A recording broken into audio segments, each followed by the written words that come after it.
नमस्कार मेरे प्यारे YouTube के साथियों। पर आप लोगों को कुछ ऐसी डरावनी कहानियां सुनने को मिलने वाली हैं जिन कहानियों को सुनते वक्त आपको लगेगा कि जैसे वो सब कुछ आपकी आंखों के सामने ही हो रहा है।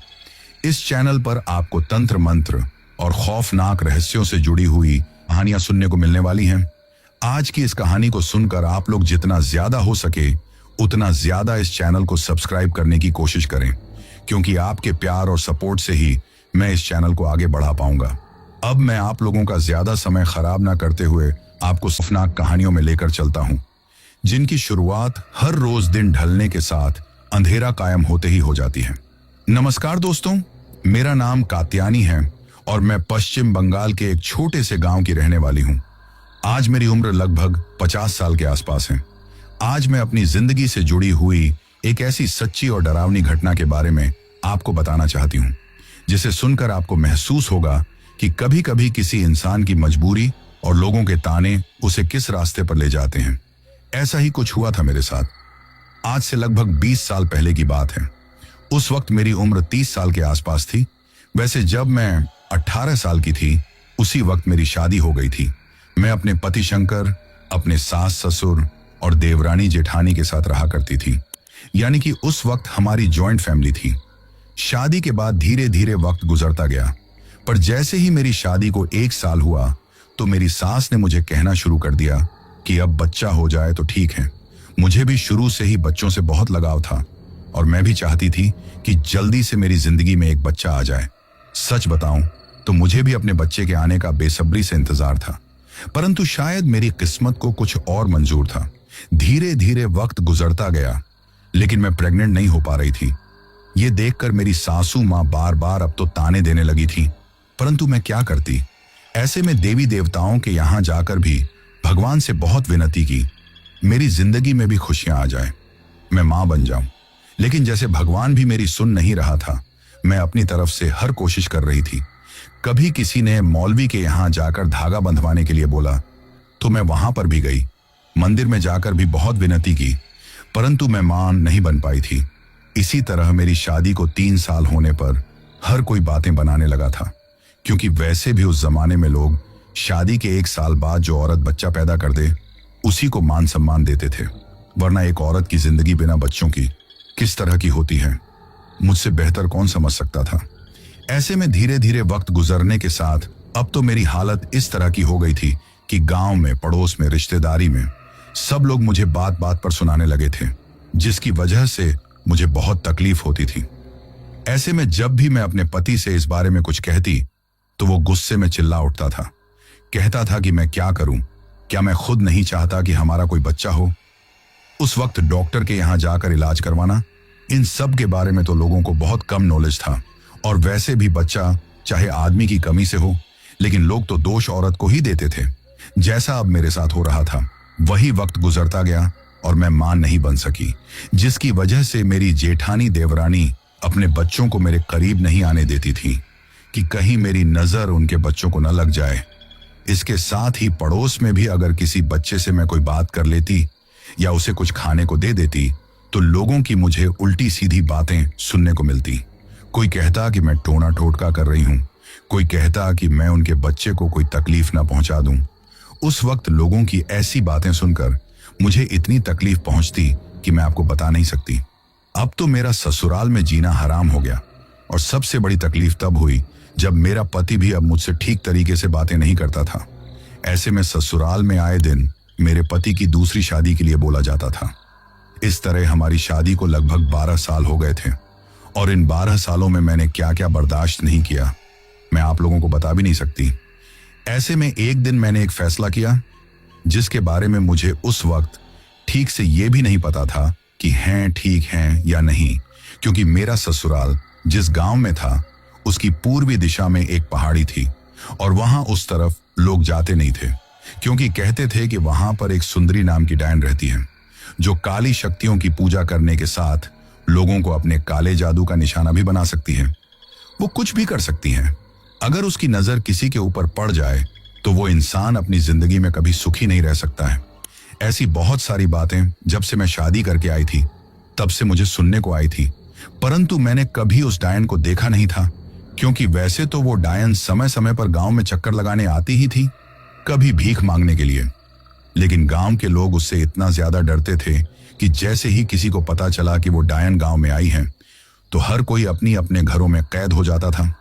तो मेरी सासू माँ उस वक्त हमें भी घर से बाहर नहीं निकलने देती थी। वैसे हर किसी का कहना था कि उसने बहुत सारी सिद्धियां प्राप्त कर रखी हैं। कुछ और भी बातें सुनने को मिलती थी कि उसने पहले किसी बच्चे की बलि दे दी, कभी किसी जानवर को उठाकर ले गई। वही जब मेरे माँ नहीं बनने पर मेरे ससुराल वालों ने मेरा जीना हराम कर दिया तो कई बार मेरा मन करता है कि मैं कहीं कुएं में कूदकर, तालाब में कूदकर या फिर फांसी का फंदा लगाकर अपनी जान दे दूं, क्योंकि मुझे अब अपनी जिंदगी से ज्यादा मौत प्यारी लगने लगी थी। और ऐसे में फिर एक दिन मैं अपने घर से खेत पर जाने की बोलकर चली गई। वहां पर पहले मैंने बैठकर काफी सोच विचार किया और फिर पूर्वी दिशा की तरफ चली गई, जहां लोगों का कहना था कि वहां पर वो डायन रहती हैं। कुछ देर तक मैं चलती ही गई तो पहाड़ी की तलहटी में मुझे एक खंडहर सा दिखाई दिया। वैसे मुझे लोगों से पहले ही पता था, मैंने काफी सुना भी था कि एक खंडहर में वो डायन रहती हैं, तो मैं वहां चली गई। वैसे जाते हुए थोड़ी घबराहट तो हो रही थी, लेकिन सोच लिया कि या तो वो डायन मेरी मदद करेगी या फिर मेरी जान ले लेगी, तो भी ठीक है, क्योंकि ऐसी जिंदगी से तो मर जाना ही अच्छा है। वहां पहुंचकर मैंने इधर उधर देखा, दूर दूर तक कोई दिखाई नहीं दे रहा था। अब जैसे ही मैंने उस खंडहर के अंदर कदम रखा तो मुझे एक अजीब सी बेचैनी होने लगी थी। अब थोड़ी आगे जाने पर इधर उधर देखने लगी। उस वक्त घबराहट तो हो रही थी, परंतु फिर भी मैं अपने आप को हिम्मत देती जा रही थी। तभी मेरी नजर सामने एक अजीब व गरीब भयानक मूर्ति की तरफ गई, जो इतनी ज्यादा डरावनी थी कि उसे देखकर ही मैं दिन के उजाले में भी थर थर कांपने लग गई। क्योंकि उस भयानक सी मूर्ति का, उसका मुंह तो जानवरों जैसा अजीब व गरीब था, जिसके 2 दांत दिखाई दे रहे थे। उसकी जीभ भी बाहर की तरफ लटकी हुई थी और आंखें इतनी ज्यादा डरावनी थी जिनमें ऐसा लग रहा था जैसे उनमें हरे कलर की रोशनी चमक रही है। और नाक की जगह तो कुछ अजीब सी ही थी। उस वक्त मैं डरते हुए उसकी तरफ देखे जा रही थी। तभी एक भयानक आवाज मुझे मेरे कानों में सुनाई पड़ी, क्यों आई हो यहां पर? यह सुनकर घबराते हुए मैंने पीछे की तरफ देखा तो एक बूढ़ी औरत, जिसकी उम्र 80 साल के आसपास होगी, उसकी कमर भी थोड़ी झुकी हुई थी और उसके गले में छोटे छोटे इंसानी सिर जैसे कोई कंकाल थे। वो उनकी माला पहने हुए थी। साथ में ही कुछ अजीबो गरीब सी माला भी थी। हाथ और पैरों में बड़े बड़े चांदी के कड़े थे। वहीं उसकी आंखों में बहुत सारा काजल और माथे पर एक बहुत बड़ा काला टीका लगा हुआ था। वो अजीब तरीके से घूर कर मुझे देखने लगी। उसे देखकर ही एक पल के लिए तो मुझे इतना डर लगा कि मैं कांपते हुए कुछ बोल नहीं पाई। परंतु जब उसकी आवाज फिर से मेरे कानों में पड़ी, क्यों आई हो यहां पर, तो मैं घबराते हुए बोली, मुझे आपकी मदद की जरूरत है। यह सुनकर वो अजीब तरीके से मुस्कुराते हुए बोली, मेरी मदद की जरूरत? जहां लोग मेरा नाम सुनकर ही घबराने लगते हैं, वहां तुम्हें मेरी मदद की जरूरत कैसे पड़ गई? यह सुनकर मैं रोने लग गई और जाकर उनके पैरों में पड़ गई। बोली, लोग चाहे आपके बारे में कुछ भी बोले, लेकिन उन्हीं लोगों ने मेरा भी जीना हराम कर दिया है। मुझे डायन, मनहूस, बांझ, ना जाने क्या क्या नाम से बुलाते हैं, क्योंकि मेरी शादी को इतने साल हो गए, लेकिन अभी तक मैं मां नहीं बन पाई हूं। आप कुछ कीजिए। मुझे पता है आपको बहुत सारी सिद्धियां प्राप्त हैं, बहुत सारी शनि हैं। ऐसे में आप तो कुछ भी कर सकती हैं। आप मुझे एक बच्चा दे दीजिए, मैं आपका एहसान जिंदगी भर नहीं भूलूंगी। ये कहते हुए मैं रोते हुए उसकी तरफ देखते जा रही थी। ये सुनकर उसके चेहरे पर एक अजीब सी मुस्कान आ गई। अब वो उस शैतानी मूर्ति की तरफ गई, जिसके पास में बहुत सारा तंत्र मंत्र का सामान, चारों तरफ हड्डियों के कंकाल पड़े हुए थे। एक तरफ ऐसा लग रहा था जैसे जानवरों की हड्डियों का ढेर हो, कहीं मरे हुए मुर्गे पड़े थे। वैसे तो वो सारा माहौल इतना ज्यादा डरावना और गंदा था कि एक पल भी कोई वहां रुक नहीं सकता। एक अजीब सी भयंकर सी बदबू फैली हुई थी वहां पर, जहां मेरा सांस लेना भी मुश्किल हो गया था। लेकिन मैं क्या करती, मेरी भी मजबूरी थी। अब उस डायन ने इशारा करके मुझे अपने पास बुलाया और अपने सामने मुझे बैठने के लिए कहा, तो मैं घबराते हुए बैठ गई। अब वो मेरी तरफ देखकर बोली, तुम्हें बच्चा चाहिए? ये सुनकर मैं बोली, हाँ। तो वो मेरी तरफ देखकर बोली, बच्चा तो तुम्हें मिल जाएगा, लेकिन उसके लिए तुम्हें कुछ देना होगा। ये सुनकर डरते हुए मैं बोली, क्या देना होगा? तो वो बोली, कुछ पाने के लिए कुछ खोना भी पड़ता है। ऐसे ही किसी को कुछ नहीं मिलता। अगर तुम्हें बच्चा चाहिए तो तुम्हें अपने पहले बेटे की बलि यहां पर देनी होगी। तुम जैसे ही अपना पहला बेटा होगा उसे मुझे दे दोगी और मैं उसकी अपने हाथों से बलि दूंगी। उसके बाद तुम्हें बच्चा ही नहीं, जो तुम्हें चाहिए वो मिल जाएगा। ये सुनकर मैं डरते हुए बोली, ये क्या बोल रही हैं आप? जिस बच्चे के लिए मैं इतना तरस रही हूं, आप उसी बच्चे की बलि दे देंगी तो फिर मेरे पास क्या बचेगा? तो वो मेरी तरफ देखकर अजीब तरीके से मुस्कुराने लगी और फिर बोली, तुम्हें एक साथ में एक बच्चा नहीं, 2 जुड़वा बच्चे होंगे, जिनमें से जो तुम्हारा बड़ा बेटा होगा बस उसी को तुम्हें मुझे देना है और फिर दूसरा बेटा तुम्हारे पास रह जाएगा। ये सुनकर मेरा तो कलेजा ही मुंह को आ गया। चाहे मैं अभी तक मां नहीं बनी थी, लेकिन फिर भी ये सोचकर कि मैं अपने बच्चे को बलि देने के लिए इसे दे दूंगी, ये सोचकर ही मैं कांप रही थी। अब मैं बोली, लेकिन तभी वो मेरी तरफ देखकर बोली, सोच लो, अगर ऐसा नहीं कर सकती तो तुम वापस यहां से जा सकती हो और अगर मेरी बात मानोगी तो तुम्हें दुनिया की हर खुशी मिल जाएगी। एक बच्चा ही तो देना है, फिर एक बच्चा तुम्हारे पास बच जाएगा। ये सुनकर मैं कुछ समझ नहीं पा रही थी कि मैं क्या करूं, लेकिन फिर मैं अपने आप से बोली, वैसे भी लोगों ने मेरा जीना हराम कर रखा है। अगर एक बच्चे को देने से एक बच्चा मेरे पास बच जाएगा तो मुझे भी मेरा जीने का सहारा मिल जाएगा। अपने घर वालों के सामने मेरी भी थोड़ी इज्जत हो जाएगी और लोगों का मुंह बंद हो जाएगा। ऐसी बहुत सारी बातें मेरे दिमाग में चलने लगी तो अपने सीने पर पत्थर रखकर मैं बोली, ठीक है, लेकिन अगर मेरे ससुराल वालों को यह सब कुछ पता चलेगा तो क्या होगा? तो वो मेरी तरफ देखकर बोली, कुछ नहीं होगा, क्योंकि जिस तरह तुम उस बच्चे को मुझे दोगी ऐसे में कोई ये सोच भी नहीं पाएगा कि आखिर बच्चों को हुआ क्या है। उस वक्त सब कुछ उनकी आंखों के सामने होगा, परंतु सच्चाई किसी को पता नहीं चलेगी। उसकी इस तरह के अजीबो गरीब बातें सुनकर मैं कुछ समझ नहीं पाई। तो फिर वो मेरी तरफ देखकर बोली, मुझे पता है तुम्हारे ससुराल वालों ने और गांव वालों ने तुम्हारा जीना किस तरह हराम कर दिया है। ये कहते हुए उसने वहीं पास में ही रखी हुई शमशान की राख उठाई और मुझे देते हुए बोली, जाकर इस रात को जो खाना बनाओ उसमें मिला देना और अपने ससुराल वालों को खिला देना। इसके बाद देखना क्या होगा, कोई तुमसे ऊंची आवाज में तक बात नहीं कर पाएगा। जैसा तुम चाहोगी वैसा ही होगा। ऐसे में फिर तुम्हारी हर इच्छा भी पूरी हो जाएगी। आज से 9 महीने बाद तुम्हारे 2 जुड़वा बच्चे पैदा होंगे, लेकिन ध्यान रखना, जो बात बोली है और जो वचन तुमने मुझे दिया है उसे कभी भूलकर तोड़ने की कोशिश भी मत करना, वरना जो मैं दे सकती हूं उससे दुगना तुमसे वापस ले सकती हूं।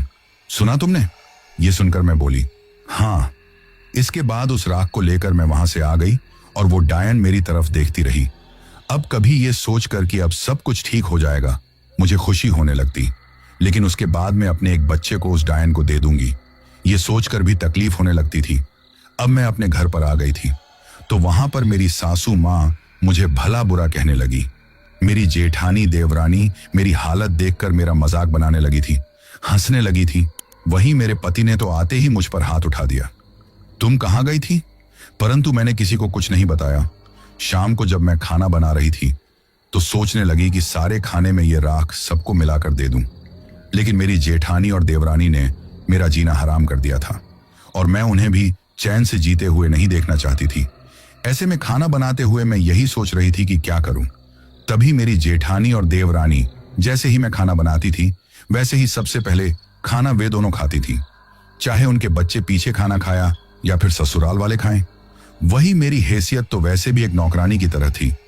ऐसे में उनके खाना खाने के तुरंत बाद जब बाकी के घर वाले बचे हुए थे तो सबकी नजरों से बचकर मौका देखकर अब मैंने जो दाल बनाई थी उसमें मैं जो राख लेकर आई थी वो सारी रात मिला दी और सब घर वालों को खाने के लिए दे दी। परंतु साथ में घबराहट भी हो रही थी कि कहीं किसी को कुछ पता नहीं चल जाए। वही दाल खाते हुए सब घर वाले मेरी तरफ देखकर कह रहे थे, आज ये दाल का टेस्ट अजीब सा क्यों है? ये सुनकर मैं बोली, पता नहीं, शायद दाल काफी पुरानी हो गई है और उसमें कीड़े भी लग गए थे शायद।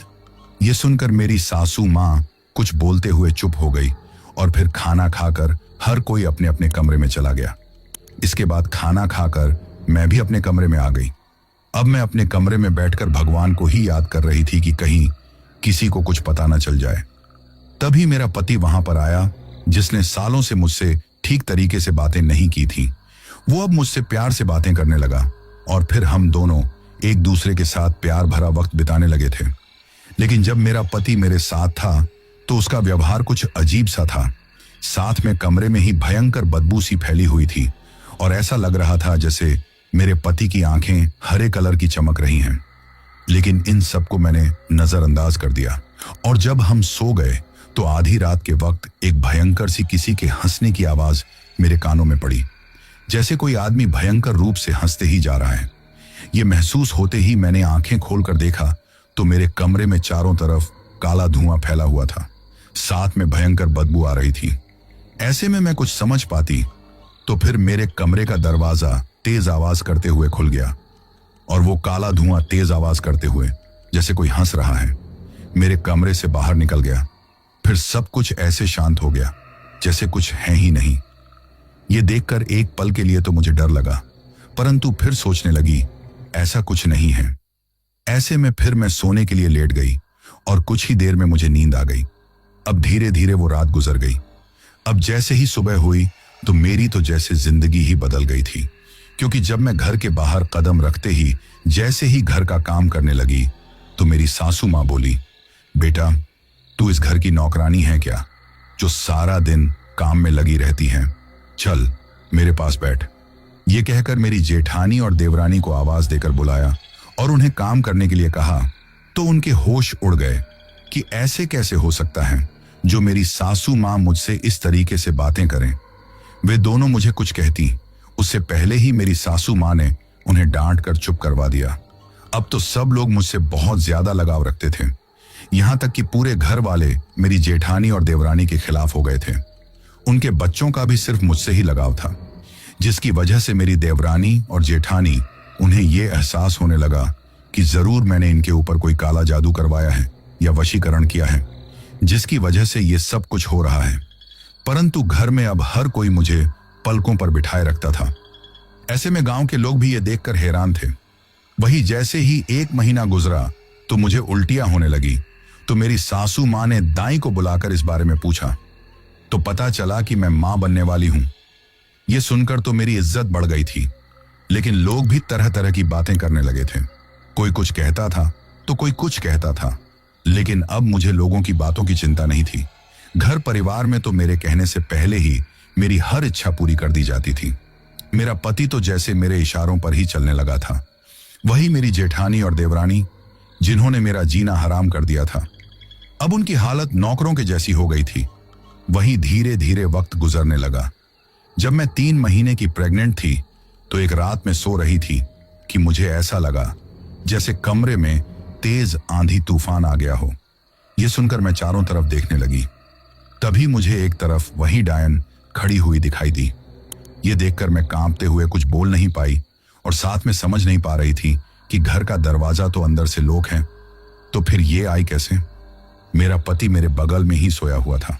तभी वो डायन मेरे पास आकर भयानक आवाज में बोली, भूल मत जाना, जो तुमने मुझे वचन दिया है उसे याद रखना। ये सुनकर मैं डरते हुए बोली, हाँ। ये सुनकर वो जोर जोर से हंसने लगी थी और फिर एक काले धुएं में बदलकर वहां से चली गई। अब मेरे तो ये समझ में नहीं आ रहा था कि ये डायन जिंदा है या फिर मर गई। अगर जिंदा होती तो यहां तक कैसे आई, जबकि दरवाजे अंदर से लॉक हैं, और अगर मर गई तो फिर? तभी मुझे अपनी दादी की बात याद आई, जो कहती थी कि एक डायन मरकर भी कभी नहीं मरती। इसका मतलब ये डायन मर गई है और ये इसकी आत्मा भटक रही है। ऐसी बहुत सारी बातें मेरे दिमाग में चलने लगी थी, लेकिन मैं इन बातों को नजरअंदाज करने की कोशिश करते हुए अपने आप से बोली, चाहे जो हो मुझे क्या है, बस जैसे ही 2 बच्चे होंगे, एक बच्चा इसे दे दूंगी, एक बच्चा मेरे पास रहेगा, उसके बाद मेरा इससे कोई रिश्ता नहीं रहेगा। ये सोचते हुए तकलीफ भी हो रही थी और अपने आप को मैं तसल्ली भी दे रही थी। तभी एक दिन मेरी सासू माँ ने मेरी कोख में मेरे बच्चों का हालचाल जानने के लिए और ऐसे ही बुलाया, तो दाई ने बताया कि मेरे 2 जुड़वा बच्चे हैं। ये सुनकर तो मेरी सासू माँ की खुशी का ठिकाना ही नहीं रहा। अब धीरे धीरे दिन गुजरने लगे थे। वैसे मुझे अपनी माँ बनने की खुशी तो थी, लेकिन जब भी उस डायन को दिया हुआ वचन याद करती तो घबराने लगती थी। फिर जब मेरा 5वां महीना चल रहा था तो एक दिन मैं अपने पति के साथ सो रही थी। अचानक मेरे पेट में बहुत तेज दर्द हुआ। तो जब मैंने आंखें खोलकर देखा तो मैंने देखा मेरे पेट से 2 हाथ निकले हुए हैं। ये देखकर मेरी आंखें फटी के फटी ही रह गई। वे दोनों हाथ बहुत ज्यादा डरावने थे और देखते ही देखते 2 बच्चे पेट में से बाहर निकलकर मेरी तरफ देखकर जोर जोर से हंसने लगे। ये देखकर मैं बहुत ज्यादा डर गई और जोर जोर से चिल्लाने लग गई थी। तो मेरे चिल्लाने की आवाज सुनकर मेरे पति की नींद खुल गई। वो बोले, क्या हुआ? तो मैंने घबराते हुए आंखें खोलकर अपने पेट की तरफ देखा तो सब कुछ ठीक था। अब वो बच्चे मुझे दिखाई नहीं दे रहे थे। ये देखकर मैं सोचने लगी कि शायद मैंने कोई डरावना सपना देखा है या फिर मुझे कोई भ्रम हुआ है। ऐसे में बोली, कुछ नहीं। और फिर हम दोनों सोने के लिए लेट गए तो मुझे भी नींद आ गई थी। अगले दिन सुबह होते ही जब मैंने इन सब के बारे में सोचा तो घबराहट तो होने लगी, लेकिन फिर सोचा कि बस ऐसे ही कोई डरावना सपना देखा होगा जिसे हकीकत समझ बैठी थी और कुछ नहीं है। ये सोचकर मैं इन बातों को नजरअंदाज कर दिया। लेकिन जैसे जैसे दिन गुजर रहे थे तो मेरे साथ अजीबोगरीब हरकत होने लगी। कभी मुझे सपने में 2 डरावने बच्चे भागते हुए दिखाई देते तो कभी ऐसा लगता जैसे वे दोनों मेरे सीने पर बैठकर जोर जोर से हंस रहे हैं, तो कभी किसी बच्चे के भयानक रोने की आवाज सुनाई देती, कभी वो डायन मुझे दिखाई देती। परंतु इन सब बातों को देखते हुए भी मैं नजरअंदाज करके यही सोच रही थी कि सब कुछ सही सलामत हो जाए और मेरे बच्चे इस दुनिया में आ जाए। फिर एक दिन ऐसा आया जब मेरी 9 महीने कंप्लीट होने पर मुझे दर्द होने लगा था। ऐसे में मेरी सासू मां भागकर दाई को बुलाकर लेकर आई और फिर मैंने 2 बेटों को जन्म दिया।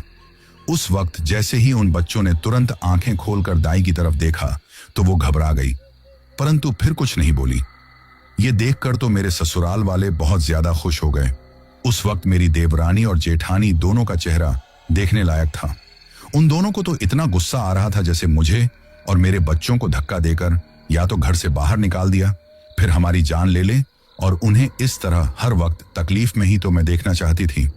अब मैंने अपने दोनों बच्चों को जैसे ही देखा तो मेरी आंखों से आंसू बहने लगे, क्योंकि उन दोनों की सूरत देखने के लिए तो मैंने कितना इंतजार किया था, कितने ताने सुने थे लोगों से, लेकिन तभी मुझे उस डायन को दिया। वचन याद आया तो अपने बच्चे को उस डायन को दे दूंगी। ऐसे में मैंने अपने बच्चों को सीने से लगा लिया। वैसे दाई ने मुझे बता दिया था कि मेरा कौन सा बड़ा बेटा है और कौन सा छोटा बेटा है, परंतु मैं अपने किसी भी बेटे को नहीं खोना चाहती थी। तो ऐसे में क्या करूं, कुछ मेरे समझ में नहीं आ रहा था। वही उसी रात अचानक पूरे घर में मुझे ऐसा लगने लगा जैसे कोई तेज तेज चल रहा है। किसी के कदमों की तेज तेज आवाज मुझे सुनाई देने लगी, जिसकी वजह से डरते हुए मैं चारों तरफ देखने लगी थी, लेकिन कौन है ये समझ में नहीं आ रहा था। फिर कहीं वो डायन तो नहीं है, ये सोचकर मैं फिर डरने लगी थी और अपनी आंखें सोने के लिए बंद कर ली। फिर कुछ देर में सब कुछ शांत हो गया और फिर से मुझे अपने पास से किसी की भयानक रूप से हंसने की आवाज सुनाई देने लगी, जिसे सुनकर मेरी नींद खुल गई। तो मैंने देखा कि उस वक्त मेरी सासू मां दूसरी तरफ पलंग पर सोई हुई थी और मेरे बिस्तर के पास में वो डायन खड़ी हुई, अजीब तरीके से मुस्कुराए जा रही थी। ये देखकर मैं थर थर कांपने लगी। तो वो डायन मेरी तरफ देखकर बोली, अपना वचन भूल मत जाना, जब ये दोनों बच्चे 6 महीने के होंगे तो जो अमावस्या आएगी उसी रात में तुम्हारी एक बेटे को लेकर जाऊंगी, लेकिन घबराओ मत, तुम्हारा बेटा यही रहेगा, बस उसकी आत्मा को कैद करके ले जाऊंगी। ये सुनकर मैं घबराते हुए कुछ बोल नहीं पाई और वो डायन एक काले धुएं में बदलकर वहां से चली गई। अब तो मेरा एक एक पल गुजारना मुश्किल हो गया था। मैं कैसे अपने बच्चे को उस डायन को दे दूंगी? वही मेरे दोनों बच्चे जिन्हें देखकर मुझे प्यार आ रहा था, उनका व्यवहार भी कुछ अजीब सा ही था। वे दोनों जब रोते तो सबके सिर में इतना भयंकर दर्द होने लगता था कि पूछो मत। उनकी रोने की आवाज भी कुछ अजीब सी ही थी, जिसके बारे में लोग भी बातें बनाने लगे तो मेरी सासू मां उन्हें डांट कर चुप करवा देती, और जब दोनों दूध पीने लगते तो घर का सारा दूध खत्म हो जाता। लेकिन जैसे उनका पेट भरता ही नहीं था। कभी कभी तो वे दोनों अजीब तरीके से मेरी तरफ देखते तो ऐसा लगता जैसे उनकी आंखें हरे कलर से चमक रही हों। ऐसे ही एक रात में सो रही थी कि तभी मुझे बच्चों के हंसने की आवाज सुनाई देने लगी, तो मेरी नींद खुल गई। जब मैंने देखा तो वे दोनों बच्चे भयंकर रूप से हंसते ही जा रहे थे और देखते ही देखते उन दोनों का चेहरा अजीबोगरीब सा हो गया था। ये देखकर मेरा तो कलेजा ही मुंह को आ गया। अब एक बच्चा धीरे धीरे हवा में उड़कर हवा में लहराने लगा था और फिर मेरी तरफ देखकर अजीब तरीके से मुस्कुराने लगा था। तभी दूसरा बच्चा भी इसी तरह हवा में लहराने लगा था। उस वक्त उनकी भयंकर हंसी मुझे मेरे कानों में सुनाई दे रही थी, तो मैं कांपते हुए उनकी तरफ देख रही थी। तभी एक बच्चे ने आकर मेरा गला पकड़ लिया और भयंकर सी आवाज में कुछ बोलने लगा, लेकिन क्या बोल रहा था मुझे खुद समझ में नहीं आ रहा था। ये देखकर मैं इतना ज्यादा डर गई कि जोर जोर से चिल्लाने लग गई। उस वक्त घबराहट की वजह से मेरी आंखें भी बंद हो गई थीं। तभी मेरी सासू माँ बोली, क्या हुआ बेटा? तो उनकी आवाज सुनकर मैंने आंखें खोलकर अब उन बच्चों की तरफ देखा तो दोनों छोटे मासूम बच्चों की तरह सोए हुए थे। ये देखकर मेरे तो कुछ समझ में नहीं आ रहा था कि ये मेरे साथ हुआ क्या है। अब मेरी सासू माँ बार बार पूछने लगी, क्या हुआ बेटा? तो मैं बोली, कुछ नहीं। तो वो बोली, लगता है कोई डरावना सपना देख लिया होगा। वैसे भी बेटा, अभी तुम्हारे दोनों बेटे 1 महीने के भी नहीं हुए हैं और ऐसे वक्त में किसी बुरी शक्ति की नजर पड़ सकती है तो डरावने सपने आ जाते हैं, लेकिन कुछ नहीं होगा, तुम सो जाओ। ये सुनकर मैं सोने के लिए लेट गई, लेकिन मेरी आंखों में नींद नहीं थी। कुछ देर पहले जो कुछ हुआ था वो दृश्य मेरी आंखों के सामने घूमते ही जा रहा था। कभी मैं सोचती कि जो कुछ मेरे साथ में हुआ वो हकीकत में ही हुआ था, ये कोई सपना नहीं था और कोई भ्रम भी नहीं था, तो कभी सोचती नहीं। वैसे भी मैं जब से ही उस डायन के वहां से आई हूं और उसने मुझे अपने एक बेटे की बलि देने की बोली है, तब से ही मैं हमेशा ये सोचती हूं, जिसकी वजह से मेरे दिमाग में उल्टी सीधे ख्याल आते रहते हैं। और इन सब का असर है कि मैं ठीक से सो भी नहीं पा रही हूं और कुछ खा भी नहीं रही हूं, जिसकी वजह से मुझे ऐसे ही भ्रम होते हैं, जबकि मेरे बच्चे दोनों ही ठीक हैं। ये सोचते हुए मैंने उन्हें सीने से लगा लिया। अब मैं इस बात को नजरअंदाज करने की कोशिश करने लगी। धीरे धीरे इसी तरह वक्त गुजरते गया। अब तो उन दोनों बच्चों ने मेरा जीना ही हराम कर दिया था।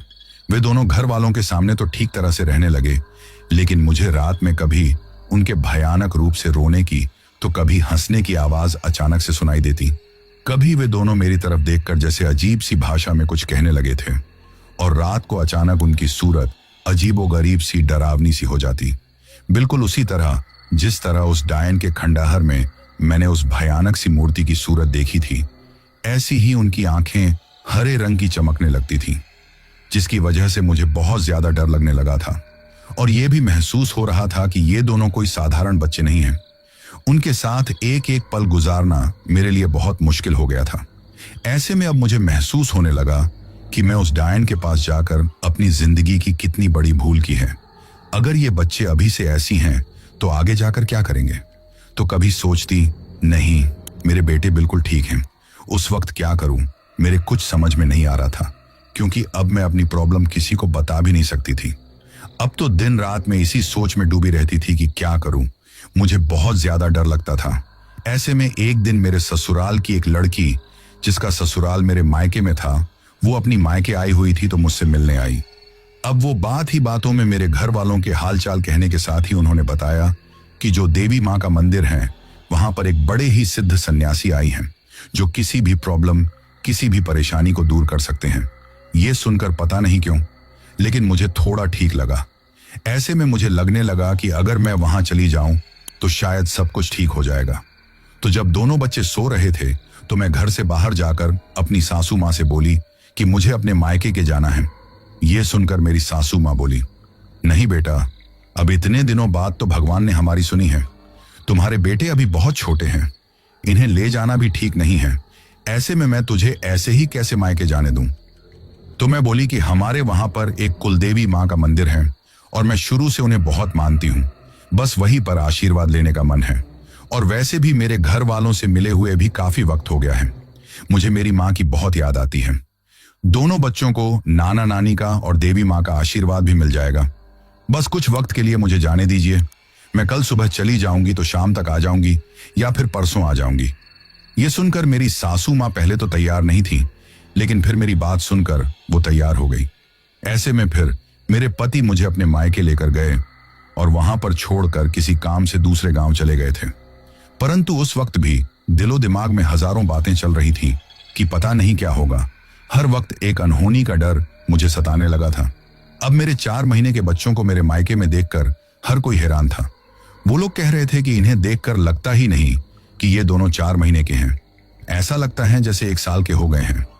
ये सुनकर मैं कुछ नहीं बोली। अगले दिन मैं उन दोनों बच्चों को अपनी माँ के पास छोड़कर अकेले ही कुलदेवी माँ के दर्शन करने के लिए चली गई। उस वक्त मेरी भाभी ने तो कहा था कि मैं भी आपके साथ चलूंगी, लेकिन मैंने बहाना बना दिया कि मैं कुलदेवी माँ के दर्शन अकेले ही कराऊंगी, आप घर पर रुकिए। ये सुनकर मेरी भाभी कुछ बोलती, लेकिन मैंने उसकी बात पर कोई ध्यान नहीं दिया। ये सब कुछ उसे भी थोड़ा अजीब लगा। ऐसे में अपने बच्चों को माँ के पास छोड़कर मैं अकेले ही देवी माँ के दर्शन करने के लिए चली गई, क्योंकि मैं अपनी भाभी के साथ सन्यासी बाबा को पूरी बात नहीं बता सकती थी। इसलिए मैं चाहती थी कि मैं अकेली ही वहां पर जाऊं। मैं दोपहर के वक्त वहां पर गई थी, जब लोग भी खेतीबाड़ी का काम कर रहे होते थे और मंदिर में इस वक्त कोई नहीं होता था। वैसे जो मंदिर था वो गांव से बाहर पहाड़ी पर बना हुआ था। मेरा दिल बहुत ज्यादा घबरा कि हे भगवान, पता नहीं क्या होगा। मैं बस देवी माँ को याद करते हुए वहां पर जैसे ही पहुंची तो दूर से ही देवी माँ के मंदिर को देखकर मुझे एक सुकून सा मिल रहा था कि शायद यहां आने से सब कुछ ठीक हो जाएगा। अब मैंने देवी माँ के मंदिर में जाकर देवी माँ के दर्शन किए तो मुझे एक आवाज सुनाई पड़ी, आओ बेटा। ये सुनकर मैंने उस तरफ देखा तो एक बड़े ही बुजुर्ग सन्यासी थे, जिसके पूरे बाल सफेद थे, दाढ़ी भी बिल्कुल सफेद कलर की थी। वो सफेद कपड़े पहने हुए थे और उनके मुंह पर एक दिव्य सा तेज था। अब वो मेरी तरफ मुस्कुराते हुए देखते रहे और फिर जैसे ही आए तो मैंने हाथ जोड़कर उन्हें प्रणाम किया।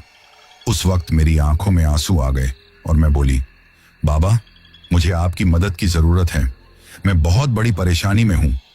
ये सुनकर सन्यासी बाबा देवी माँ की मूर्ति की तरफ देखते हुए बोले, बेटा, जो माँ चाहेगी वही होगा, घबराओ मत। देवी माँ कभी किसी को अपने दरबार से निराश नहीं जाने देती, बैठ जाओ। ये सुनकर मैं बैठ गई तो सन्यासी बाबा कुछ दूरी पर लगे हुए आसन पर मेरे सामने बैठ गए। अब उन्होंने हाथ जोड़कर देवी माँ को प्रणाम किया और फिर मेरी तरफ देखते हुए बोले, मुझे पता है तुम किस प्रॉब्लम में हो। जो गलती तुमने की थी वो बहुत बड़ी गलती है और ये गलती तुम्हारी ही नहीं, तुम्हारे पूरे परिवार, पूरे गांव के लिए एक बहुत बड़ा खतरा लेकर आने वाली है। ये सुनकर मैं बहुत ज्यादा घबरा गई, साथ में हैरान रह गई कि सन्यासी बाबा को सब कुछ पता है। तभी सन्यासी बाबा बोले, हाँ बेटी, मुझे पता है तुम यहाँ किस लिए आई हो। अब उन्होंने हाथ जोड़कर देवी माँ का ध्यान किया और मेरी तरफ देखा तो मैं बोली, अब मैं क्या करूं, आप बताओ, मैं एक माँ होकर अपने बच्चे की बलि कैसे दे दूं। तो ये सुनकर सन्यासी बाबा बोले, बेटा, वो कोई साधारण बच्चे नहीं हैं, शैतान के बच्चे हैं। ये सुनकर मैं हैरानी से बोली, मतलब? तो वो औरत मेरी तरफ देखकर बोली, हाँ, यही बात सच है। तुम उस डायन के छलावे में आई हो। उस डायन को अपनी विशेष सिद्धि हासिल करने के लिए ऐसे बच्चों की तलाश थी जो शैतान और एक इंसान दोनों के स्पर्श से जन्मा बच्चा हो, और उसकी तलाश तुम्हें देखकर पूरी हो गई, क्योंकि तुम खुद आगे से चलकर उसके खंडहर में गई थी अपनी तकलीफ लेकर, और उन्होंने तुम्हारी मदद करने के नाम पर अपने स्वार्थ के लिए तुम्हारे साथ छलावा किया है बेटा। क्योंकि जिस रात तुमने वो राख सभी घर वालों को दी थी, उसी भभूति का असर सबके दिलो दिमाग पर हुआ था, और तुम्हारे पति पर खाना खाने के बाद उस राख के रूप में उसके शरीर में शैतान का साया आ गया था। और उस रात तुम्हारे साथ शरीर तो तुम्हारे पति का था, लेकिन वो शैतान तुम्हारे साथ था। ऐसे में उसी के स्पर्श से तुम्हारी कोख में वो बच्चे आ गए। अब वो डायन तुम्हारे बच्चे की जान लेने पर तुली हुई है। लेकिन एक बात ध्यान रखना बेटा, जिसे सुनकर तुम्हें तकलीफ तो होगी, लेकिन सच्चाई तुम्हें पता होनी चाहिए। और सच यही है बेटा कि काली शक्तियां कभी किसी की सगी नहीं होती, वे कभी किसी का भला नहीं कर सकती। अपने स्वार्थ के कारण वो किसी को कुछ देती हैं, और जितना देती हैं उससे ज्यादा ले लेती हैं। इसलिए तुम ध्यान रखना बेटा, वो डायन एक बच्चे की बलि तो दे देगी, लेकिन जो दूसरा बच्चा तुम्हारा बचेगा वो तुम्हारे लिए ही नहीं, पूरे गांव के लिए एक खतरा होगा। क्योंकि जैसे ही वो बड़ा होने लगेगा, धीरे धीरे वो सबसे पहले तुम्हें, फिर तुम्हारे पति को, फिर पूरे परिवार को अपना निशाना बनाएगा। वो सबकी जान ले लेगा और गांव में लोगों का जीना हराम कर देगा। क्योंकि वो शैतान का बेटा है तो एक शैतान बनकर ही पैदा होगा। वैसे उन बच्चों के साथ रहते हुए उनकी हरकतें देखकर इस बात का तुम्हें भी एहसास हो गया है कि वे मासूम बच्चे नहीं हैं। इसीलिए उन दोनों बच्चों को ही त्याग देना तुम्हारे लिए बेहतर है, क्योंकि उन बच्चों के प्रति तुम्हारा लगाव सबके लिए एक बहुत बड़ी मुसीबत है, एक बहुत बड़ा तूफान लेकर आएगा। इसीलिए अपनी भलाई के लिए, सबकी भलाई के लिए अपने आप को समझाकर उन बच्चों को अपने से दूर करने के बारे में सोचो बेटा। जबकि वो डायन ऐसा कभी नहीं चाहेगी, क्योंकि वो एक बच्चे को ही लेकर जाएगी जिसकी बलि देकर सिद्धि प्राप्त कर सके और दूसरे को तुम्हारे पास रहने देगी, जिससे वो बड़ा होकर शैतान का बेटा बनकर सबका जीना हराम करे और जैसा वो चाहे वैसा ही हो। तो ये सुनकर तो मैं कांपने लग गई थी और रोते हुए बोली, अब मैं क्या करूं? अब सन्यासी बाबा कुछ सोचकर बोले, बेटा गलती तो तुमने बहुत बड़ी की है, लेकिन ये सब कुछ तुमने अपनी मजबूरी की वजह से जाने अनजाने में किया है। ये कहते हुए उन्होंने एक रुद्राक्ष की माला मुझे दी और कहा, ये तुम्हारी रक्षा करेगी और तुम्हें हर परेशानी से दूर करेगी। ये कहते हुए उन्होंने मुझे कुछ बातें समझाई और कहा, देवी माँ पर भरोसा करो, सब कुछ ठीक हो जाएगा। अब सन्यासी बाबा और देवी माँ का आशीर्वाद लेकर मैं वापस घर आ गई। अब घर आकर देखा कि मेरे बेटे सोए हुए थे, तो तभी मेरी माँ बहुत ज्यादा परेशान होकर मुझसे बोली, बेटा तुम इन दोनों को कैसे संभाल लेती हो? ये सुनकर मैं बोली, क्यों, क्या हुआ माँ? तो वो बोली, घर में 5 लीटर दूध था, दोनों थोड़ी ही देर में पी गए। वो तो अच्छा हुआ तुम्हारी भाभी के सामने मैंने बहाना लगा दिया कि सारा दूध बिल्ली पी गई, वरना वो क्या सोचती। बेटा ये बच्चे और बच्चों की तरह नहीं है, इन्हें देखकर मुझे कुछ ठीक नहीं लगता और इनकी आंखें कुछ अजीब सी हैं। ये कहते हुए मेरी माँ डर रही थी, तो अब ये सुनकर मैं घबराते हुए कुछ बोल नहीं पाई। और फिर उसी दिन मैं अपने भाई के साथ वापस अपनी ससुराल लौट आई थी।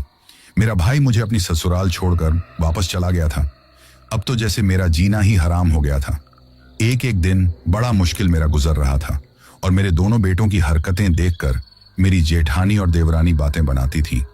ऐसे में एक दिन उनके और मेरे बीच में झगड़ा हो गया, तो उन्होंने मेरे बेटों को शैतान का बच्चा कह दिया और कहा, इन्हें तो कहीं नाली में फेंक कर आ जाओ, कुछ अजीब से नहीं लगते। तुम्हें यह सुनकर मैं गुस्से में कुछ नहीं बोली, लेकिन उसी रात दोनों जब छत पर बने हुए कमरों में सोने गई थी, तो पता नहीं कैसे छत के आगे जो छज्जा था उसके ऊपर से गिर गई, जिसकी वजह से एक के हाथ में फ्रैक्चर हो गया तो दूसरे के पैर में फ्रैक्चर हो गया था। परंतु उनका कहना था कि वे दोनों नींद नहीं आने की वजह से वहां पर बैठकर बातें कर रही थीं, लेकिन ऐसा लगा जैसे किसी ने पीछे से उन्हें धक्का दे दिया हो। ये कहते हुए दोनों घबरा रही थीं, लेकिन उनकी बातों पर किसी ने यकीन नहीं किया। सबने कहा कि दोनों गलती से गिर गई होंगी, परंतु मैंने उन बच्चों की तरफ देखा जो अजीब तरीके से मुस्कुराते जा रहे थे और उनकी आंखें चमक रही थीं, तो मुझे समझ में आ गया कि ये सब कुछ इन्हीं बच्चों ने किया है। परंतु अब मैं चाहते हुए भी कुछ नहीं कर सकती थी, क्योंकि मुझे ऐसे मौके की तलाश थी जब सब कुछ ठीक हो जाएगा, लेकिन अपने बच्चों को कैसे अपने आप से दूर करूंगी, ये सोचकर ही मेरा कलेजा फटा जा रहा था। क्योंकि चाहे वे शैतान के बच्चे थे, लेकिन मैंने उन्हें अपनी कोख से जन्म दिया था और एक माँ की तरह उनसे लगाव था। परंतु सन्यासी बाबा की बात याद आते ही मैंने अब अपने सीने पर पत्थर रखकर सोच लिया था कि मुझे अब सब कुछ ठीक करना होगा। जो गलती मुझसे हुई थी उस गलती को सुधारना होगा, शायद तभी सब कुछ ठीक हो सकता है, वरना पता नहीं फिर क्या होगा। यही सोचते हुए मैं एक एक दिन बड़ी मुश्किल से गुजार रही थी। वैसे रात को अक्सर कभी उन बच्चों के रोने की, हंसने की आवाज सुनकर मेरी नींद खुल जाती, तो देखती वे दोनों अजीबोगरीब हरकत करते थे। कभी हवा में लहराते हुए खेलते थे, कभी खड़े होकर भागने लगते थे। इतने छोटे बच्चे थे, लेकिन उनकी हरकतें इस तरह की थीं, परंतु वे सिर्फ मुझे दिखाई देती। अगर किसी और को दिखाई देती तो ये देखकर ही जैसे किसी की जान ही चली जाती। इसी तरह धीरे धीरे 1 महीना गुजर गया और वो दोनों बच्चे 5 महीने के हो गए। ऐसे में मुझे पता था कि किसी रात में वो डायन फिर से मुझे अपना वचन याद दिलाने के लिए जरूर आएगी। फिर एक रात जब मैं अपनी दोनों बच्चों को साथ लेकर अपने कमरे में सो रही थी, उस वक्त मेरा पति हमारे साथ नहीं था, क्योंकि वो किसी काम से बाहर के गांव गया हुआ था। ऐसे में आधी रात के वक्त अचानक कमरे की खिड़की तेज आवाज करते हुए खुल गई और पूरे कमरे में ऐसा लगने लगा जैसे तेज हवा चलने लग गई हो। साथ में ही किसी की भयानक रूप से हंसने की आवाज मुझे सुनाई देने लगी, जिसकी वजह से मेरी नींद खुल गई। एक काला धुआं खिड़की से होकर कमरे में आया और फिर देखते ही देखते उस डायन का रूप ले लिया। ये देखकर पहले तो थोड़ी घबराहट हुई, लेकिन फिर मैं मन ही मन में देवी माँ का ध्यान करने लगी। वैसे भी जब से मैं सन्यासी बाबा के पास से आई थी, तब से हर रात अपनी तकिया के नीचे सबसे छुपाकर मैं वो रुद्राक्ष की माला रखती थी। अब उस कमरे में आते ही वो डायन भयानक रूप से हंसने लगी और फिर अजीब तरीके से मुस्कुराते हुए मेरे बेटों की तरफ देखा। तो उस वक्त मेरी नजर अपने दोनों बेटों की तरफ गई, जो उस डायन के आते ही उनकी आंखें हरे कलर में चमकने लगी थी और उनका चेहरा अजीब तरह का हो गया था। वो दोनों मुस्कुराते हुए उस डायन की तरफ देख रहे थे। अब वो डायन मेरी तरफ देखकर भयानक आवाज में बोली, अपना वचन भूल गई या फिर अपना वचन याद है? ये कहते हुए जब जैसे ही उस डायन ने मुझे अपना वचन याद दिलाया, तो मैं उसके सामने बैठ गई और बोली, मुझे याद है। वैसे आपको एक बच्चे की बलि चाहिए, आप ऐसा कीजिए, दोनों बच्चों की बलि ले लीजिए। ये सुनकर वो डायन हैरानी से मेरी तरफ देखने लगी और बोली, क्या? तो अब पलक झपकते ही मैंने उसके गले में जो इंसानी सिर जैसे कंकाल की माला थी, उसे हाथ से पकड़कर खींचकर एक तरफ फेंक दिया। अब अचानक मेरे ऐसा करते ही वो डायन भयानक रूप से जोर से चिल्लाने लगी, क्योंकि मुझे सन्यासी बाबा ने पहले ही बता दिया था कि वो इंसानी सिर के कंकाल की माला वो डायन पहनती थी, उसी में उसकी सारी शक्तियां हैं। और ऐसे में जैसे ही वो माला मैं तोड़ दूंगी, तो वो डायन चाहे हुए भी मेरा कुछ नहीं कर पाएगी और उसकी शक्तियां भी खत्म हो जाएंगी। वही वो माला जैसे ही नीचे जमीन पर गिरी, तो भयानक सी आवाज करते हुए एक काले धुएं में बदलकर कमरे में चारों तरफ घूमने लगी। ये देखकर वो डायन बहुत ज्यादा गुस्से में हो गई। अब उसने गुस्से में चिल्लाते हुए मुझे मारने के लिए मेरी तरफ अपना हाथ बढ़ाया, लेकिन उससे पहले ही मैंने उसके सामने रुद्राक्ष की माला कर दी, जिसकी वजह से उस डायन को बहुत ज्यादा तकलीफ हुई। ऐसा लगने लगा जैसे वो पूरी तरह आग में जल रही हो और घबराते हुए चिल्लाते हुए पीछे हट गई। वो मेरे ऊपर हमला करना चाहती थी, मेरी तरफ बढ़ना चाहती थी, लेकिन रुद्राक्ष की माला मेरे साथ थी, तो ऐसे में मेरा कुछ नहीं कर पा रही थी। अब ये देखकर मेरे जो दोनों बेटे थे, उनका चेहरा पूरी तरह भयानक सा हो गया। वे अजीब और गरीब रूप से चिल्लाते हुए मेरी तरफ उन्होंने अपना हाथ बढ़ाया, तो देखते ही देखते उन दोनों के हाथ काफी बड़े हो गए। ये देखकर एक पल के लिए तो मैं घबरा गई, लेकिन फिर मैं पलक झपकते ही जैसे ही उन दोनों के हाथों पर रुद्राक्ष की माला को टच करवाया, तो जैसे उनका पूरा शरीर जलने लगा था। वे जोर जोर से चिल्लाने लगे। उस वक्त मुझे डर तो बहुत ज्यादा लग रहा था। ऐसे में उस रुद्राक्ष की माला को हाथ में लेकर मैं मन ही मन में सन्यासी बाबा ने जो मंत्र मुझे बताया था, उस मंत्र का जाप करते जा रही थी। अब पूरे घर में अजीबोगरीब सी चीख पुकार मच गई थी। उस वक्त जैसे पूरे घर में तूफान सा आ गया, जिसकी वजह से सब घर वालों की नींद खुल गई, लेकिन जैसे सब घर वाले चाहते हुए भी अपनी आंख नहीं खोल पा रहे थे। हर कोई छटपटा रहा था, लेकिन चाहते हुए भी नहीं चिल्ला रहा था, क्योंकि ऐसा लग रहा था जैसे किसी ने उनका गला दबा दिया हो। ये बात उन लोगों ने बाद में बताई थी। अब वो डायन गुस्से में चिल्लाते हुए बोली, ये तूने अच्छा नहीं किया। ये कहकर वो काले धुएं में बदलकर वहां से चली गई। तो मैंने दोनों बच्चों की तरफ देखा, जिनके शरीर नीले पड़ चुके थे और दोनों की लाश पलंग पर पड़ी हुई थी। अब मेरे बच्चे की भयानक रूप से रोने की आवाज सुनाई देने लगी थी। ये देखकर मेरा कलेजा फटा जा रहा था कि मैं एक मां होकर ऐसा कैसे कर सकती हूं। अब मैं जोर जोर से रोने लग गई। चाहे वो शैतान के बच्चे थे, लेकिन जन्म तो मैंने दिया था। ये सोचकर मैं उन्हें सीने से लगाकर रो रही थी। अब सब घर भागकर वहां पर आए। दोनों बच्चों को देखकर हर किसी के होश उड़ गए। उस वक्त मैंने अपनी जेठानी और देवरानी की तरफ देखा, जो खड़ी मुस्कुरा रही थी। वही रोने चिल्लाने की आवाज सुनकर गांव के लोग भी इकट्ठा हो गए। जैसे ही उन्होंने दोनों बच्चों को देखा, तो हर कोई डर गया, क्योंकि लोगों को समझ में नहीं आ रहा था कि अचानक ये दोनों बच्चे मर कैसे गए और उनकी हालत इस तरह की कैसे हो गई। साथ में लोग घबराते हुए दबी जवान में तरह तरह की बातें कर रहे थे। उस वक्त मेरी और मेरी सासू मां के रोने की आवाज चारों तरफ गूंज रही थी। तभी एक बुजुर्ग आदमी बोला, जरूर उस सुंदरी डायन की नजर इन बच्चों पर पड़ गई है और वो इन बच्चों को लेकर चली गई है, क्योंकि जब भी किसी बच्चे को शैतानी शक्ति छूती है, तभी उनकी इस तरह मौत होती है और उनका शरीर नीला पड़ जाता है। ये सब कुछ उस डायन ने किया है। उसी ने उनकी जान ली है। ये सुनकर मेरे देवर जी बोले, हाँ, तभी कुछ देर पहले घर में। ये कहते हुए अब मेरे ससुराल वालों ने कुछ देर पहले जो कुछ हुआ था वो सारी बातें लोगों को बताई, तो अब हर कोई सुंदरी डायन के नाम से ही डरने लगा था। वही मेरी सासू माँ तो बार बार कह रही थी कि मुझे अपने मायके जाना ही नहीं चाहिए था। हो सकता है कि रास्ते आते जाते उसकी बुरी नजर गलती से इन पर पड़ गई होगी। वो मुझे भला बुरा कहते जा रही थी, क्योंकि पल भर में ही जो सब लोगों के ऊपर वंशीकरण छाया हुआ था वो अलग हो गया था। परंतु अब मैं चाहते हुए भी कुछ बोल नहीं पा रही थी। फिर उन दोनों बच्चों को जाकर शमशान घाट में दफना दिया गया, क्योंकि वे दोनों अभी छोटे थे और परंपरा के हिसाब से इस तरह उनका अंतिम दाह संस्कार नहीं हो सकता था, सिर्फ उन्हें दफनाया जा सकता था। वही मेरी वजह से मेरे दोनों बेटों की मौत हो गई है। ये बात मुझे चैन से जीने भी नहीं दे रही थी। उस वक्त मेरे दिलो दिमाग में हजारों बातें चल रही थी। मैं समझ नहीं पा रही थी कि मैंने ठीक किया है या गलत किया है। फिर उसी रात जब मैं सो रही थी, तभी अचानक मुझे अपने कानों में भयानक रूप से किसी के चिल्लाने की, रोने की आवाज सुनाई देने लगी थी। ये देखकर मैं थर थर कांपने लगी, लेकिन घबराते हुए अपनी आंखें नहीं खोल पा रही थी।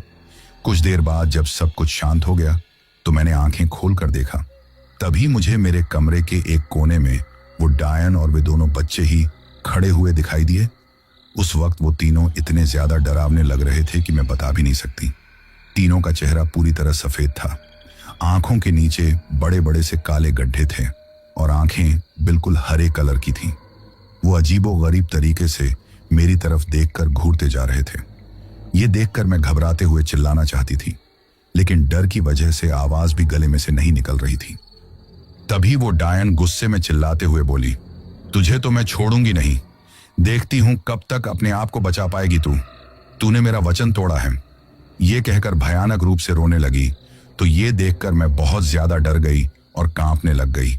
अब वो डायन मेरी तरफ बढ़ने लगी तो घबराते हुए मैं जोर जोर से चिल्लाने लग गई। डर की वजह से मेरी आंखें बंद हो गई। मुझे ऐसा लग रहा था जैसे कहीं ये डायन अब मेरी जान न ले ले।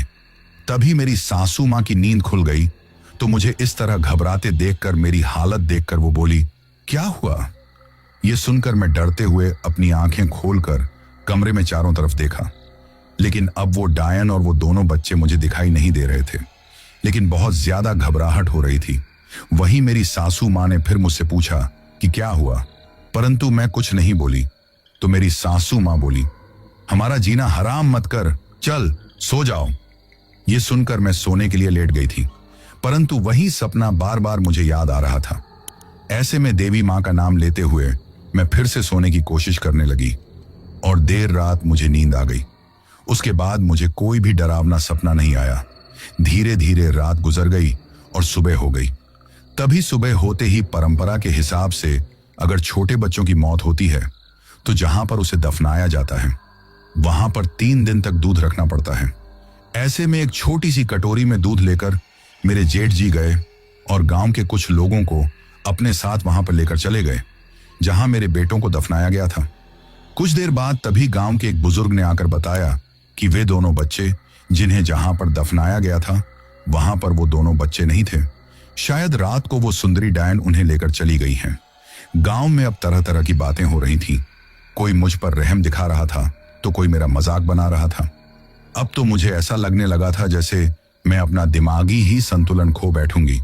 परंतु अब मेरे पति, जिनका व्यवहार मेरे प्रति ठीक था, ऐसे में दिन गुजरने लगे। मेरी हालत पहले की तरह ही हो गई थी और गुजरते वक्त के साथ एक दिन मैं और मेरे पति, हम दोनों ही अपनी किस्मत के बारे में सोचकर बहुत दुखी हो रहे थे। तो बड़ी मुश्किल से मैंने हिम्मत करके कहा कि आज स्कूल में एक बहन जी आई थी लोगों को नसबंदी करवाने की सलाह देने। उसी से मैंने बातें की थी। बच्चों के बारे में तो उन्होंने बताया कि हम दोनों पति पत्नी को शहर में जाकर चेकअप करवाना चाहिए। यह सुनकर मेरे पति बहुत ज्यादा गुस्से में हो गए और बोले, तुझे मुझ में कोई कमी नजर आती है? हट्टा कट्टा हूं, मुझ में किसी तरह की कोई कमी नहीं है। अगर कमी होती तो 2 बेटे पैदा नहीं होते। सुना तुमने? तो मैं बोली, आपकी बात सही है, लेकिन हम एक बार डॉक्टर को तो दिखा कर आते हैं, शायद फिर सब कुछ ठीक हो जाए। ये सुनकर मेरे पति बोले, बच्चे देना भगवान के हाथ में होता है, डॉक्टर के हाथ में नहीं। तो मैं बोली, आपकी बात सही है, लेकिन अगर हर कोई यही सोचे तो न जाने कितनी मौतें हो जाएं। जिंदगी देना और लेना भगवान के हाथ में है, तो लोग डॉक्टर के पास क्यों जाते हैं?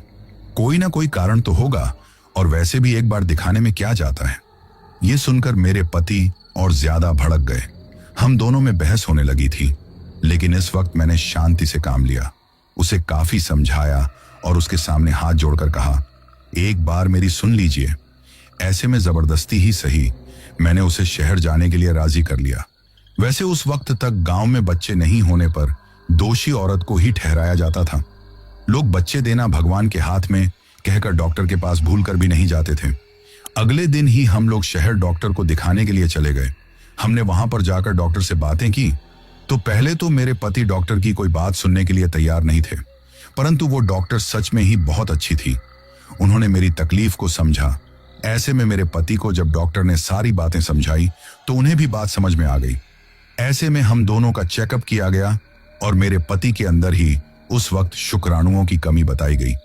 इसके साथ में ही कुछ दवाइयां दे दी गई थी। फिर हम लोग घर वापस लौट आए थे, लेकिन हमने किसी से इस बारे में कुछ नहीं कहा, क्योंकि लोग सुनते तो काफी बातें बनाते। उस वक्त का जमाना ही कुछ और था। धीरे धीरे वक्त गुजरने लगा। एक दिन मेरी माँ मुझसे मिलने के लिए आई तो मेरी तकलीफ देखकर उन्हें बहुत तकलीफ होती थी। जब वो मुझसे बातें करने लगी तो बातों ही बातों में बोली, बेटा बुरा मत मानना, लेकिन तुम्हारे वो दोनों बेटे मुझे कुछ अजीब से ही लगते थे। ये सुनकर मैं रोने लग गई और अब मैंने जो सारी बातें थीं अपनी माँ को बता दी। मेरी बातें सुनकर जैसे मेरी माँ की तो पैरों तले ही जमीन खिसक गई। वो बोली, क्या? अब मैं रोते हुए बोली, मैं क्या करती? तो ये सुनकर मेरी माँ ने मुझे गले लगा लिया और बोली, तेरी तकलीफ मैं समझती हूं बेटा, लेकिन तूने जाने अनजाने में बहुत बड़ी गलती की थी। वो तो भला हो उस सन्यासी बाबा का और देवी माँ का, वरना पता नहीं क्या से क्या हो जाता है। ये कहते हुए मेरी माँ घबरा रही थी, परंतु अब हम दोनों ने सोच लिया था कि हम इस बारे में किसी को कुछ नहीं बताएंगे। मेरी माँ बार बार कह रही थी, बेटा कभी भूलकर अपने पति को या किसी को भी ये सच्चाई मत बताना, वरना पता नहीं क्या हो जाएगा। वही धीरे धीरे दिन गुजरते रहे। हम दोनों पति पत्नी सबसे छुपकर झूठ बोलकर शहर चले जाते और वहां पर रेगुलर चेकअप करवाने के साथ दवाई लेते रहे। ऐसे में 6 महीने गुजर गए। अब मेरे पति को तो लगने लगा था कि अब कुछ नहीं होने वाला है, परंतु एक दिन भगवान ने हमारी सुनी और पता चला कि मैं मां बनने वाली हूं। वो दिन हमारी जिंदगी का सबसे खूबसूरत दिन था, क्योंकि पिछली बार जब मैंने सुना था कि मैं मां बनने वाली हूं तो उस डायन की बात सुनकर मैं बहुत ज्यादा तकलीफ में थी। लेकिन अब शायद सब कुछ ठीक हो जाएगा, क्योंकि भगवान का आशीर्वाद मेरे साथ में रहेगा। ये सोचकर ही मुझे तसल्ली थी और मैं अक्सर देवी माँ का ध्यान करती रहती कि अब कोई भी दिक्कत नहीं आए।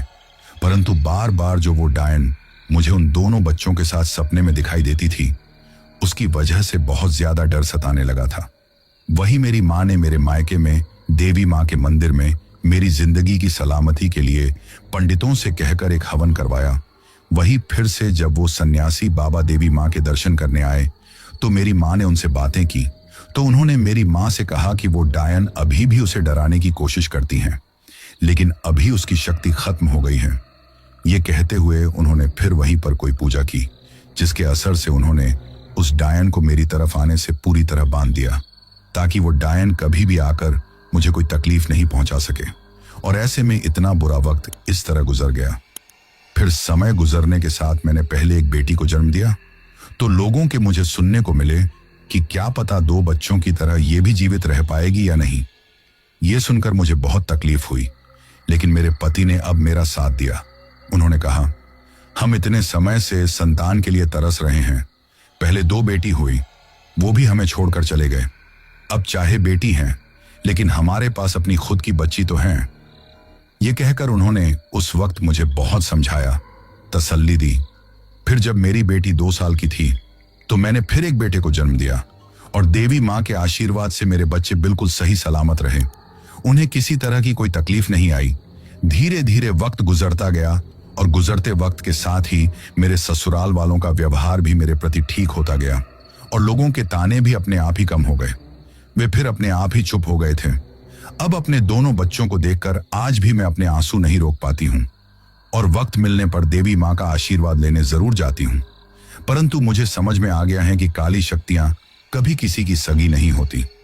वे तो कुछ भी कर सकती थी। वो तो देवी माँ का आशीर्वाद था कि अब मेरे दोनों बच्चों को कुछ नहीं हुआ और मुझे कुछ नहीं हुआ, वरना वो डायन और दोनों शैतानी बच्चे शायद किसी को जिंदा नहीं छोड़ते। वैसे जब से उन दोनों शैतानी बच्चों की मौत हुई है, तब से वो डायन किसी को दिखाई नहीं देती और अब गांव में कोई नहीं जानता कि वो डायन मर चुकी हैं या जिंदा हैं। परंतु जो कुछ मेरे साथ हुआ था, उसका असर मेरे दिलो दिमाग पर इस कदर असर पड़ा था कि आज भी मुझे उस डायन के नाम से ही डर लगने लगता है। और वही सारी बातें जब मैं याद करती हूँ तो सारी रात घबराहट की वजह से सो नहीं पाती हूँ।